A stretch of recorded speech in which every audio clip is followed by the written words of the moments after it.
Hello everyone पिलामाने आज video रे मु आपण मानकु कोर पेपर तुमर जो रही वन ओडिया ऑनर्स पिलामान पई सिलेक्टेड क्वेश्चन जाकी 2-3 मार्क रो सिलेक्टेड क्वेश्चन को देबी जाकी परीक्षा रे निश्चय भाबरे आसीबो एमिथि क्वेश्चन। तो चलंतु जानिबा कि 2 और 3 मार्क रो सिलेक्टेड क्वेश्चन गुडी को। तो प्रथम क्वेश्चन हमर रही भाषा शब्द इंग्राजी प्रतिशब्द कौन ग्रीक भाषार क्यों शब्द रु यह आसी। तो यार सठिक आंसर टी हो भाषा शब्द इंग्राजी प्रतिशब्द लैंग्वेज ग्रीक शब्द लोगस रु यह आसी। लोगस रो अर्थ ज्ञान बा चिंता शक्ति। तो यहाँ था तुम प्रथम क्वेश्चन। तापर देखा पे तुम जो रही मानक भाषा कौन प्रामाणिक भाषा। ठीक अच्छे मानक भाषा प्रामाणिक भाषा कौन। यार जो आंसर जिते बेले गोटे भाषा मार्जित और रुचिपूर्ण और समृद्ध भाव में परिणत हुए ताकू मानक भाषा व प्रामाणिक भाषा कहुए। यही भाषा को शासन कालर भाषा और शिक्षा माध्यम भाषा भाव में ग्रहण कराए। यही भाषार कथित एवं लिखित रूप रही। तो यहाँ तुम रही इम्पोर्टाट क्वेश्चन गुड़िक भल भाव में मन रख जहाँफल तुमने परीक्षा भल भाव में लिखिपर। तापर रही उपभाषा क्या कहुए। उपभाषा कौन पे निर्दिष्ट भौगोलिक अंचल में बसवास करुवा लोक मान द्वारा कथित भाषा को उपभाषा कहुए।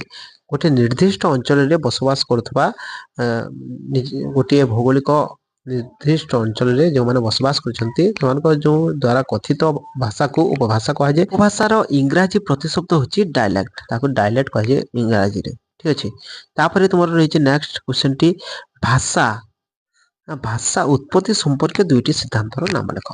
तो दुईटी सिद्धांत कौन कौन ना दैवी उत्पत्ति सिद्धांत आ गए विवर्तन सिद्धांत दुईटी सिद्धांत लिखिदेव। ठीक अच्छे तापर पे दैवी उत्पत्ति सिद्धांत क्या कहुए ना दैवी उत्पत्ति सिद्धांत प्राचीनतम सिद्धांत। ये सिद्धांत कहे पृथ्वीर समस्त वस्तु पदार्थ ईश्वर अवदान ईश्वर ही यहाँ सृष्टि करिछि। ठीक से परी भाषा मध्य ईश्वर द्वारा सृष्टि। जन्म ग्रहण करने ठारू मनीष जेपरी श्वास प्रश्वास और रक्त संचालन अधिकारी हुए ठीक से परी भाषा शक्तिर मध्य अधिकारी हुए। भारतीय परंपरा रे विश्वास अच्छी जे संस्कृत होउछि तुमर देवभाषा ऋग वेदर विश्वास अच्छी बाघ देवी को भाषा को वेद माने सृष्टि करथिले। तो यहाँ हूँ तुम दैवी उत्पत्ति सिद्धांत। तो तुम मैंने जदि यार जो समस्त सिद्धांत गुड़िक जानापी चाहूच ताले तुमने कमेंट जनइब जहाँफल जो सिद्धांत गुड़िक रही से सिद्धांतर गोटे वीडियो नहीं आसवा। ठीक अच्छे तो तापर देखा धातु सिद्धांतर प्रवक्ता किए से यही सिद्धांत क्यों भित्ति करिसेंती। तो यार आंसर टी हो धातु सिद्धांतर प्रवक्ता होचंती मार्क्स मुलर। मार्क्स मुलर कहिसेंती शब्द सृष्टि करुवा गोटे धातु ही सृष्टि तांको मतरे पृथ्वीर थिबा पित्तल लुहा सुना प्रभृति भिन्न भिन्न धातु भिन्न भिन्न ध्वनि सृष्टि होता है।